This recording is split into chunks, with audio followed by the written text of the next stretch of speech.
los miembros de la comunidad de los profetas le dijeron a Eliseo: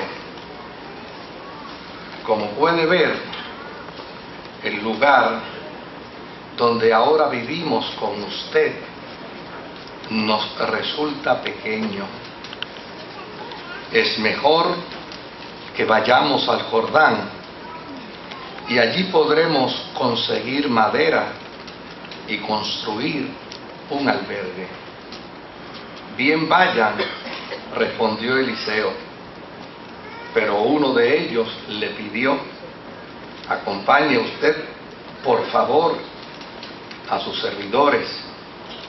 Eliseo consintió en acompañarlos, y cuando llegaron al Jordán, empezaron a cortar árboles. De pronto, al cortar un tronco, a uno de los profetas se le zafó el hacha y se le cayó al río. ¡Ay, maestro!, gritó, esa hacha no era mía. ¿Dónde cayó?, preguntó el hombre de Dios. Cuando se le indicó el lugar, Eliseo cortó un palo y, echándolo allí, hizo que el hacha saliera a flote. Sácala, ordenó Eliseo. Así que el hombre extendió el brazo y la sacó. Que el Señor añada bendición a su bendita y santa palabra. El libro de Segunda de Reyes tiene dentro de su contenido la historia que valida a Eliseo como el sucesor auténtico del profeta Elías. Desde luego, no era suficiente con que Eliseo acompañara a Elías. No era suficiente con que él fuese el testigo del momento en que Elías desaparece, sino que era necesario presentar una serie de evidencias que demostraran a la saciedad que este sucesor del profeta Elías contaba con la suficiente garantía divina, con el suficiente apoyo divino para realizar su tarea profética.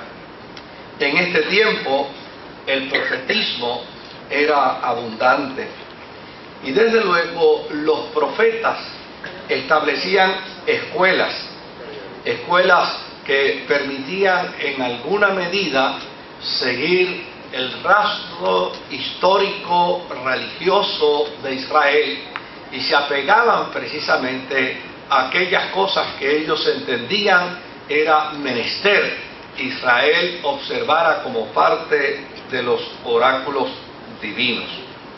Claro, en el libro de Reyes, en Segunda de Reyes, en este caso de Eliseo, sucesor de Elías, hay varios relatos que le distinguen más allá como un profeta común, como un profeta clásico.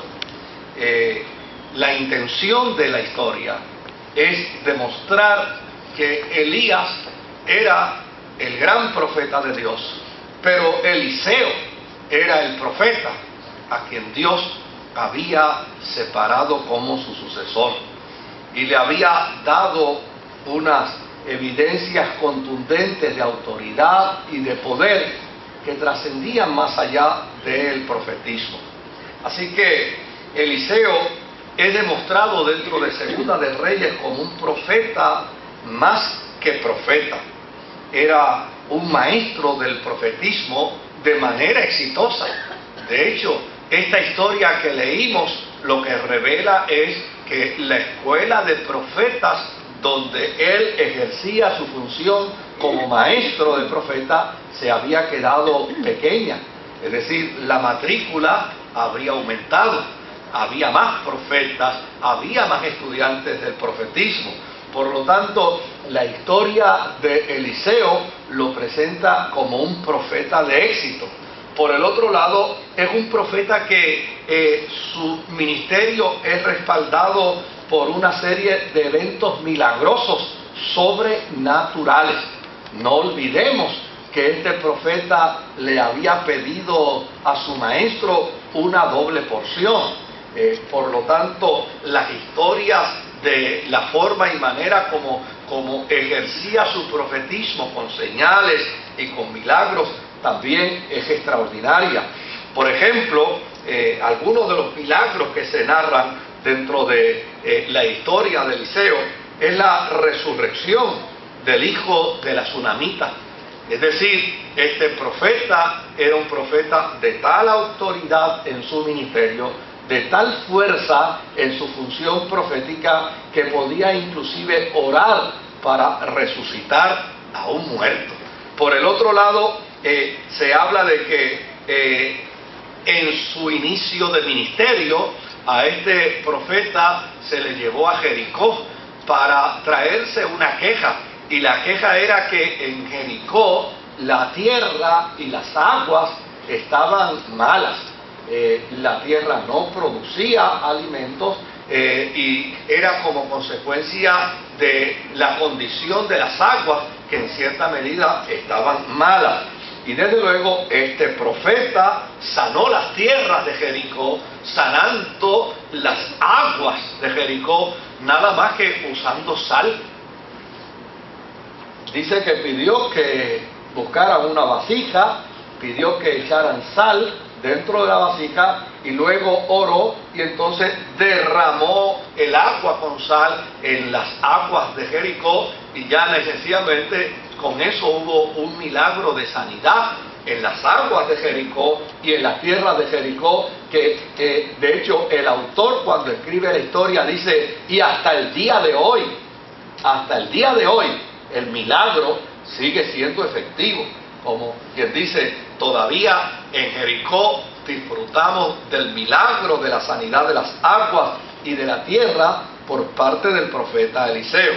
Por el otro lado, se cuenta también que este profeta llegó a la casa de una mujer viuda y le dijo: ve por los vecinos y ve por todo el vecindario y pide vasijas, porque voy a hacer un milagro contigo, y el milagro va a durar en tanto y en cuanto tengas vasijas vacías, porque te voy a llenar todas las vasijas que tú encuentres de aceite. Si usted observa bien, la intención de los que narran la historia de Eliseo, la narran de esta forma para decir: mire, este profeta se probó en su vida, se probó en su ministerio, que en efecto sí había recibido una doble porción. Por el otro lado está la curación de Naamán, el gran general sirio, que tenía lepra, y desde luego este Naamán recibió una instrucción de él para que fuera curado de la lepra, y dice que como resultado de esa instrucción la lepra de Naamán desapareció. Por el otro lado, hay otro dato interesante. Él es el sucesor de Elías, pero Elías le había oído a una mujer llamada Jezabel. Él es el sucesor de Elías, pero Elías cayó en una depresión, simplemente pensando que esa mujer lo podía alcanzar y lo podía destruir. Este profeta hace lo contrario. Este profeta va hasta la tierra, va hasta el lugar donde está esta mujer y emite una orden para que la lancen de un balcón y la tiren abajo, y le profetiza su destrucción y le profetiza su muerte, y en efecto, tal y como él lo dijo, así sucedió. O sea que cuando se empieza a comparar y a contrastar la vida de él como profeta versus la vida de Elías como profeta, ya los que narran su historia dicen: este profeta era un profeta de armas tomadas. Por el otro lado, es un profeta de avivamientos. En el tiempo de Ezequías, él también dio oráculos con respecto al avivamiento y apoyó la experiencia del avivamiento. Y desde luego, también dentro de esas historias está la historia que nos compete compartir en la mañana de hoy. Desde luego, todo esto evidencia que Eliseo se validó como un profeta de grandes logros. Su escuela de profetas creció hasta que el lugar donde ellos se educaban, el lugar donde ellos se reunían para recibir la educación profética, se hizo pequeño. Y cuando el lugar se hizo pequeño, fueron los estudiantes los que se acercaron al profeta para solicitarle a Eliseo, el que tuviera conciencia de que el lugar ya les era estrecho y por lo tanto se requería que entonces se ampliara aquel lugar donde ellos tomaban sus cursos con respecto al profetismo. Note bien lo que estos estudiantes de profecía le dicen al profeta Eliseo. Le dicen: el lugar en que moramos contigo nos es estrecho. Vamos ahora al Jordán y tomemos de allí cada uno una viga. Es decir, en estos estudiantes de profecía había un compromiso, no solamente con su enseñanza, no solamente con el modelaje profético que le presentaba Eliseo, sino que ellos tenían una intención bien clara, y era que otros jóvenes también se beneficiaran y aprendieran la ciencia del profetismo, aprendieran la enseñanza del profetismo y entraran dentro de ese proceso. Fíjese que estos estudiantes del profetismo de Eliseo no solamente estaban pensando en ellos, estaban pensando aún en los que no habían venido, en los que no habían llegado. Ellos tenían sumo interés de que el lugar fuera más amplio, porque a fin de cuentas lo que estaba impidiendo el que otros jóvenes se matricularan en los cursos del profetismo de Eliseo era el espacio. Ahora, fíjense que dato interesante. Cuando estos estudiantes profetas le plantean a Eliseo y le dicen: necesitamos ir al Jordán y cada uno cortar una viga y traerla para expandir esta escuela, para expandir este lugar, inmediatamente Eliseo entiende lo que ellos le están planteando. Eliseo tiene una comprensión de lo que ellos le están solicitando. Y de pronto, ante la solicitud de los estudiantes, Eliseo les dice que vayan. Es decir, estoy consciente de la idea y creo que es una buena idea.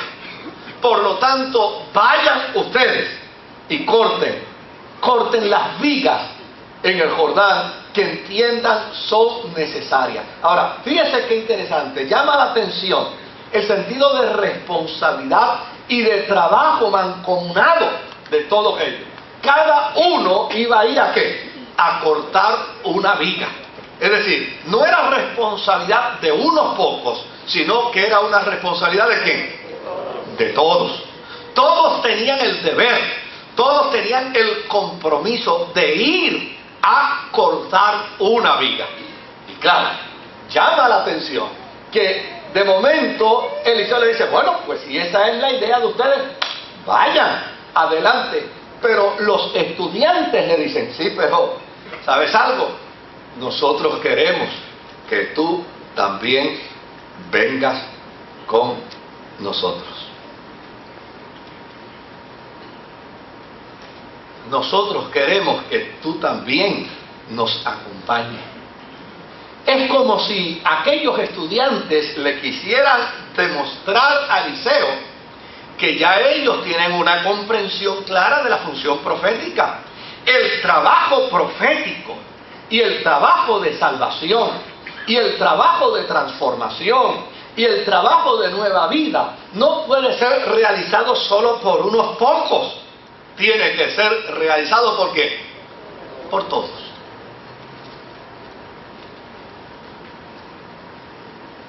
Yo escuché una vez a alguien decir en un sermón que las que paren son las ovejas. Y a veces uno sin querer se vuelve crítico de lo que escucha.